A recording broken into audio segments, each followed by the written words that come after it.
Bismillahirrahmanirrahim. Assalamualaikum warahmatullahi wabarakatuh. Oke, kembali lagi dengan saya Irfan Maulana dari TI 23. Di sini saya akan menjelaskan terkait termoplastik, di mana termoplastik ini adalah salah satu pembahasan dalam mata kuliah proses manufaktur, ya teman-teman ya.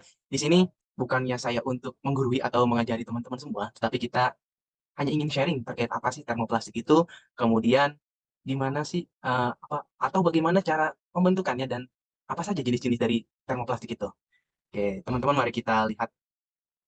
Oke, termoplastik itu adalah salah satu jenis bahan plastik yang dapat dicetak dan dibentuk sesuai dengan bentuk yang kita inginkan gitu ya.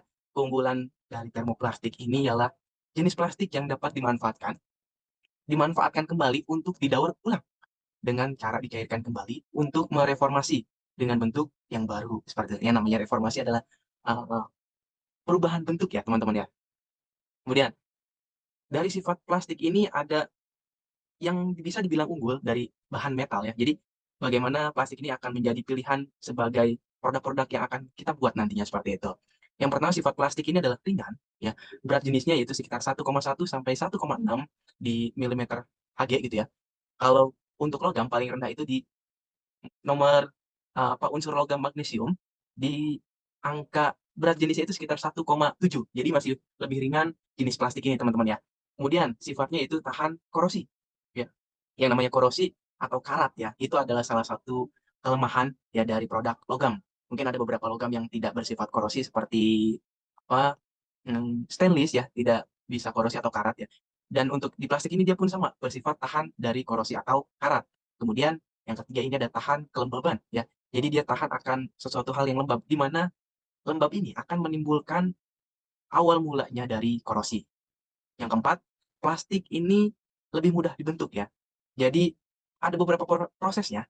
Plastik ini akan melalui proses pelelehan atau pencairan, kemudian dimasukkan ke alat cetaknya dan kita bisa menghasilkan produk yang sesuai dengan apa yang kita inginkan atau yang kita butuhkan gitu ya. Ini lebih mudah daripada produk-produk logam atau metal, di mana secara prosesnya akan memerlukan energi lebih besar untuk logam dan terkait safety-nya ini perlu penanganan yang lebih intensif lagi karena untuk logam itu cukup berbahaya ya.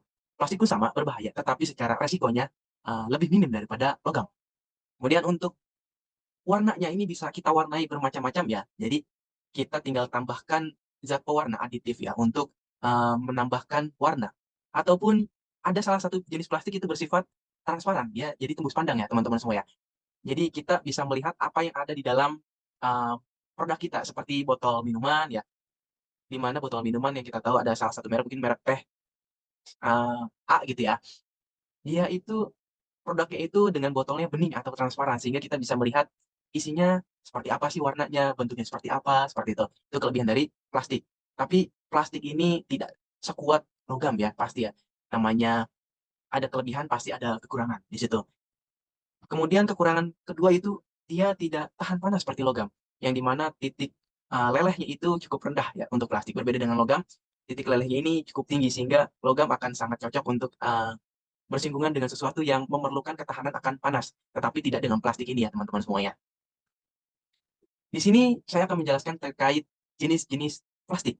Plastik yang pertama ada jenis HDPE atau High Density Polyethylene, merupakan materi plastik yang cenderung keras, ringan, namun kuat, dan tidak tembus pandang. Biasa diproduksi menjadi kabel listrik ya teman-teman semuanya. Yang kedua ini ada jenis LDPE, Low Density Polyethylene. Seperti namanya ya, jenis plastik ini dengan densitas yang rendah jika dibandingkan dengan HDPE. Ya, LDPE ini adalah lawannya dari HDPE ya. Kalau HDPE kan high density, densitasnya rendah. Ya, kalau LDPE ini adalah low density atau densitasnya yang sorry, kebalik. HDPE ini densitasnya tinggi, kemudian LDPE ini densitasnya rendah. Apa sih pengaruhnya terhadap densitas ini? Jadi untuk high density ini dia memerlukan tekanan yang lebih besar, ya. Jadi ketika high density dia memerlukan tekanan besar. Kemudian ketika low density untuk LDP ini dia memerlukan tekanan yang kecil, seperti itu ya. Lanjut, jenis plastik yang ketiga ada PVC, polyvinyl chloride. Oke, PVC ini menjadi turunan plastik yang paling serbaguna dan dapat diproduksi melalui 4 proses, suspensi, emulsi, blok, dan larutan. Ya, PVC menjadi plastik serbaguna yang tahan terhadap abrasi, bahan kimia, atmosfer, dan tahan api. Meskipun tidak setahan yang namanya logam ya, tapi PVC ini bahan yang di antara plastik adalah bahan yang lebih tahan terhadap api. Kemudian, PVC ini biasa digunakan dalam industri kertas dan dalam pembuatan kemasan untuk makanan, kemudian kartu ya, kartu kredit, kartu debit di bank, kemudian furniture, mainan, dan pakaian ya. PVC ini banyak sekali kegunaannya ya. Ini produk yang paling mungkin bisa dibilang paling banyak beredar ya di masyarakat kita seperti ini. Mulai dari pipa ya, kita mengenal satu merek yang mungkin kita sebut nama Rucika mungkin ya. Itu menjadi salah satu merek yang paling sering digunakan untuk pipa. Mungkin menjadi salah satu pionir pipa PVC di Indonesia seperti itu ya. Yang keempat ini ada PP, polypropylen, bahan plastik yang bersifat transparan, ringan, dan tahan lama. Jenis plastik ini membutuhkan temperatur pelunakan yang lebih tinggi daripada polietilen dan lebih mudah teroksidasi. Bahan jenis PP ini sering digunakan untuk membuat serat tekstil, gasket, kemasan, karpet, tali, dan furniture ya. Jadi beberapa plastik secara penggunaannya secara produk akan sama ya. Banyak sekali untuk digunakan furniture ya. Jadi furniture ini sekarang ya, zaman sekarang banyak sekali menggunakan bahan plastik karena dia akan menghasilkan produk yang kuat dan yang paling penting adalah harga yang lebih rendah atau murah ya daripada produk-produk logam. Yang kita tahu logam itu kelemahannya adalah berat dan mahal ya. Dibandingkan dengan plastik ini menjadi furniture rumah tangga akan lebih ringan, lebih enteng, dan juga secara harga akan lebih ekonomis ya teman-teman semuanya. Kemudian ada PS, polistiren. Ini bahan plastik yang kurang lebih hampir sama dengan PP ya, seperti itu. Yang keenam ada polyethylene, terephthalate ya. PET ini merupakan fiber bebas kerut. PET sebagian besar digunakan untuk keperluan kemasan, baik di minuman ataupun makanan, karena kemampuannya yang kuat untuk menjaga oksigen masuk dan merusak produk di dalamnya ya. Yang saya bilang pada awal tadi, bahan plastik ini sering digunakan untuk produk makanan ya, karena kita bisa melihat apa isi di dalam produk tersebut seperti apa ya teman-teman.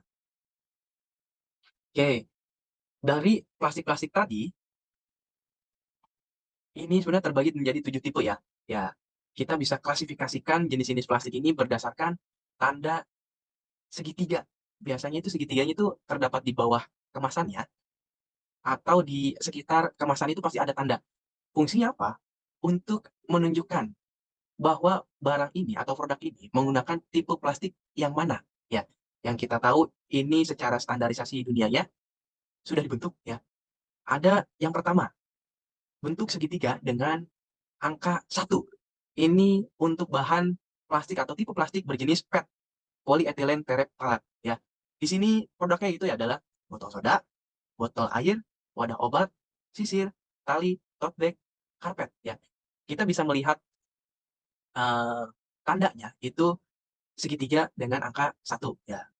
Kemudian segitiga angkanya 2 itu adalah bahan HDPE, high density polyethylene. Di sini salah satu contohnya ada karton susu, botol sampo, dan kondisioner. Kemudian ada botol sabun, botol deterjen, dan juga mainan. Oke, ini istimewanya untuk plastik dengan kode segitiga 1 dan 2, dia dapat didaur ulang. Ya, jadi ketika produknya itu kita temukan, misal di jalan atau di mana, biasa ini suka ada pemulung yang mengambilnya ya. Fungsinya apa? Pemulung mengambil ini untuk dijual kembali kepada pengepul ya, karena plastik-plastik bekas ini masih laku atau masih mempunyai nilai ekonomis padahal dia sudah menjadi sampah gitu ya. Meskipun sampah dia mempunyai nilai ekonomis sehingga dia bisa perjualbelikan kembali ya. Kemudian dari pengepul akan ditampung ke namanya mungkin pabrik pengolahan plastik ya. Di sana akan diolah kembali dan menjadi biji plastik lagi yang akan dimanfaatkan oleh perusahaan untuk membuat produknya kembali ya. Jadi bisa jadi itu satu produk itu adalah tidak murni ya dari biji plastik baru. Dia bisa menjadi bahan campuran dari plastik bekas dan juga bahan dari biji plastik murni ya. Yang kita tahu mungkin kalau menggunakan biji plastik murni akan lebih mahal harganya ya secara bahan baku. Ketika menggunakan biji plastik daur ulang, ini akan lebih murah dan menghemat cost seperti itu. Jadi secara perusahaan pun akan lebih hemat secara cost-nya ya. Yang ketiga, ini ada bahan PVC ya, polyvinyl chloride. dengan contohnya, barangnya yaitu adalah pipa air, sepatu, selotip, tas, lembaran plastik, kemudian pembungkus ya. PVC ini paling banyak itu kita temui paling mudah ya, itu adalah pipa air ya. Karena pipa air ini akan selalu kita temukan dengan mudah di toko bangunan ya. Yang keempat, itu ada jenis plastik LDPE, Low Density Polyethylene. Contoh produknya itu adalah kantung sandwich, botol yang bisa ditekan biasanya untuk makanan, tutup kotak yang fleksibel ya. Kita bisa lihat pada contoh gambarnya itu ada gambar botol ya. Ini LDPE ini dengan kode segitiga nomor 4. Untuk PVC dan LDPE ini, dia mempunyai sifat sukar untuk didaur ulang ya. Meskipun bisa didaur ulang, tapi akan lebih sulit didaur ulang daripada bahan atau jenis plastik PET dan HDPE seperti itu.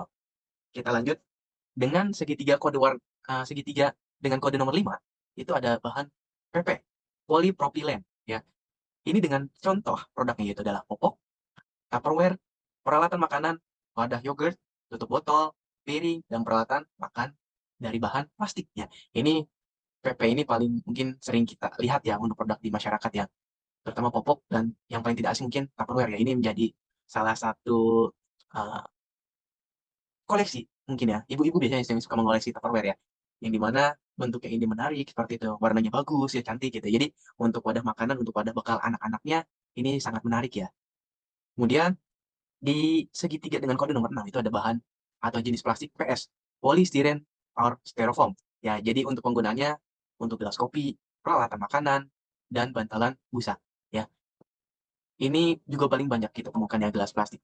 Gelas kopi dari apa namanya campuran dari karton seperti itu ya dan dilapisi plastik seperti ya. Kemudian jenis kode plastik segitiga dengan nomor 7 itu ada pada produk lain-lain.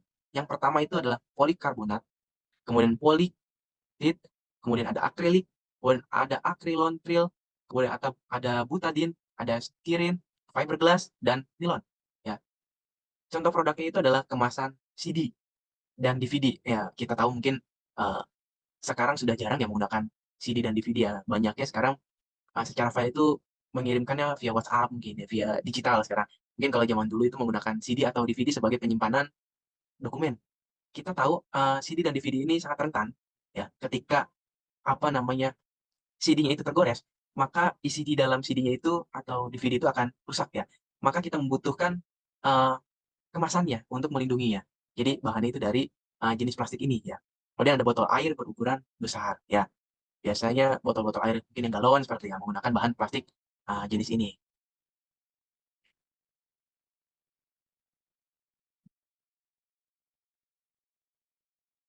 Oke, ada tahap pra pembentukan. Bahan termoplastik, pra pembentukannya dilakukan dengan mencetak bahan mendekati bentuk rongga cetakan dengan berat jenis yang sama. Berarti juga dengan volume yang sama ya. Sehingga dapat menghemat bahan baku dan mempercepat proses produksi. Oke, yang pertama ini ada proses ekstrusi ya. Jadi dalam proses ekstrusi ini, plastik leleh kemudian ditekan ke dalam rongga dengan bentuk tertentu untuk menghasilkan bentuk plastik yang memanjang. Contoh produk akhirnya itu ada sedotan dan pipa PVC. Nah, kita bisa lihat di gambar ini ada pipa PVC ya. Jadi pipa PVC ini terbentuk dari proses ekstrusi. Jadi dalam proses ekstrusi ini plastik akan mendapatkan pressure atau tekanan sehingga mengikuti alur yang sudah dibuat sehingga pipa PVC ini bisa berbentuk bulat ya. Kemudian proses kompresi ya. Pada metode ini dilakukan dengan menuangkan plastik cair ke dalam cetakan yang dipanaskan. Lalu dikompresi untuk menghasilkan bentuk plastik yang diinginkan. Jadi proses kompresi ini untuk menghasilkan jenis plastik sebagai pengganti logam ya. Jadi dengan kekerasan atau kekuatannya itu hampir mirip dengan logam, tetapi secara sifat ini tidak akan sama persis dengan logam, cuma mendekati atau hampir ya. Dengan contoh produk akhirnya itu seperti pada gambar ini adalah keran air ya. Keran air pun kan ada yang dari logam ya teman-teman ya. Kemudian ada juga yang dari plastik. Nah, ini diciptakan bahan dari jenis plastik, keran air ini akan lebih murah daripada keran air dari logam ya, yang pasti akan lebih mahal. Kemudian yang ketiga ada proses tiup atau blow molding. Metode ini menghasilkan produk plastik yang berongga dan cenderung tipis. Pada metode ini, mesin digunakan untuk memanaskan biji plastik sampai melunak, lalu udara ditiupkan ke dalam rongga plastik seperti proses meniup balon. Plastik yang dialiri udara kemudian memperbesar sehingga akhirnya menyentuh permukaan dalam cetakan.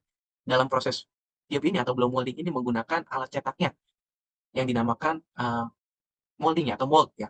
Kalau untuk logam itu namanya dies. Ya, kalau untuk di plastik ini namanya mold. Secara penamaannya saja berbeda, secara fungsinya ini kurang lebihnya sama ya untuk sebagai alat cetaknya. Oke, contoh dari blow molding ini adalah kon pembatas lalu lintas. Jadi dalam proses pembentukannya, kon ini plastik dilelehkan ya. Kemudian dari lelehannya ini akan ditiup. Sehingga dari lelehan plastiknya ini itu akan memenuhi ruangan pada moldingnya atau alat cetaknya sehingga membentuk rongga di tengahnya seperti itu. Jadi yang kita tahu kalau kon itu pasti bolong ya di tengahnya ya. Contohnya seperti itu, ada kon pembatas lalu lintas. Kemudian ada proses injeksi. Metode ini hampir serupa dengan metode ekstrusi. Perbedaannya terdapat pada metode injeksi plastik. Plastik itu dilelehkan, kemudian disuntikkan langsung ke dalam wadah cetakan khusus ya, atau kita sebut namanya molding ya.